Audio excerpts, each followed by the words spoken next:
Glede na to, da 4 leta nekako vzbujate ali pa sadite dvom o odločitvah sodstva in tako naprej, pa o odločitvah sodnikov, pa o odvetnikih, ki niso odvetniki v pravem. Da se vam to ne zdi ene vrste demontaža sodne države? Da vzbujaš dvom in da ta proces ne more biti reverzibilen, težko ga okolo obrneš pa nazaj, da je to ena vrsta demontaža sodne države? No, to se najboljše odgovori s nasprotnim vprašanjem. A se vam ne zdi popolna demontaža pravne države, če v času, ko Evropska unija kot mednarodna skupnost, za katero smo se celo plebiscitarno odločili, opozarja Slovenijo na sodne zaostanke, sodniki napovedo beli štrajk in še več, ko končno začnejo nadzorne institucije te države delovati tako, kot je treba, potem, ko so bili pač odstranjeni nekateri politično nastavljeni kadri v času vladavine gospoda Ropa oziroma naveze SD-LDS, pa ti isti sodniki napovedo, da bodo belo stavko še zaostrili, jo podaljšali in da jo bodo vlekli v nedogled.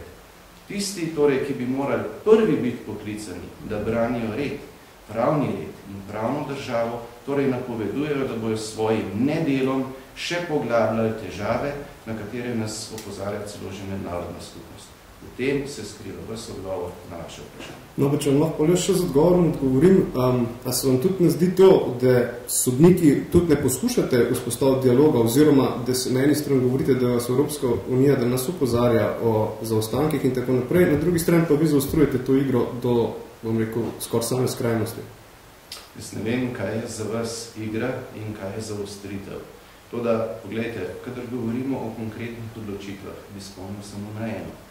Pred nekaj leti je to pravosodje presodilo v zadevi, ko so bili obtoženi na Cerskem koncu nekdanji oficiri JLA zaradi ugrabitve in hudega pretepa civilistov v času osamosvojitvene vojne v Sloveniji, da so nedolžni, čeprav so za to obstajali neizpodbitni dokazi.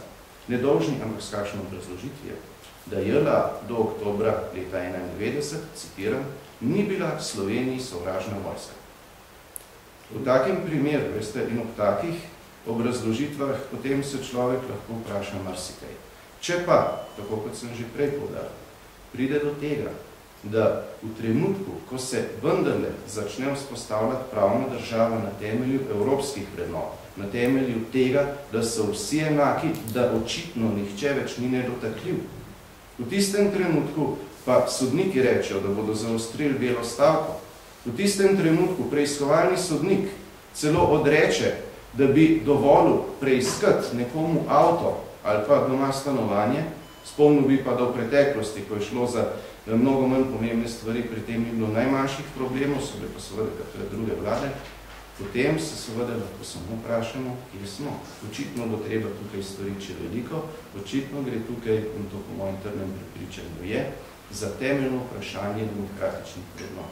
Ali bomo spoštovali evropske vrednote, tako kot vse druge države, ali bomo spoštovali novi kazenski zakonik, ki je utemeljen na teh vrednotah in je bil prav zato deležen cele vrste napadov, tudi strani tistih, ki bi ga po vsej logiki morali najbolj aktivno podpirati, ali pa bomo seveda storili korak nazaj. Jaz osebno sem za to, da Slovenija stori nadaljnje korake naprej, ker je na pravi poti.